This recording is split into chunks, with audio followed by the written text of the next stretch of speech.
सध्या भारत-पाक तणावामुळे देशभरात भीतीचे वातावरण पसरले असून सुरक्षा व्यवस्थेतही वाढ करण्यात आली आहे. अशातच जळगाव रेल्वे स्थानक परिसरात बेवार स्थितीत आढळलेल्या एका कारमधून टिक-टिक आवाज येत असल्यामुळे एकच खळबळ उडाली. काही नागरिकांना बॉम्ब असल्याचा संशय आल्यामुळे त्यांनी तात्काळ या घटनेची माहिती पोलिसांना दिली. पोलिसांनी तातडीने अलर्ट मोडवर येत कारची तपासणी केली.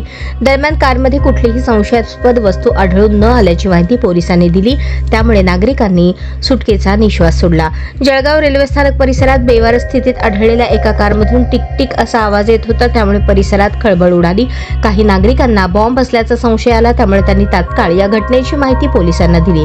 पोलीस आणि बॉम्ब शोधक पथक तातडीने अलर्ट मोडवर येत कारची तपासणी केली. दरम्यान तांत्रिक कारणामुळे कारमध्ये बीपचा आवाज आल्याचा अंदाज पोलिसांनी वर्तवला असून ही कार एका महिला पोलीस कर्मचाऱ्याची असल्याची प्राथमिक माहिती पोलिसांनी दिली आहे.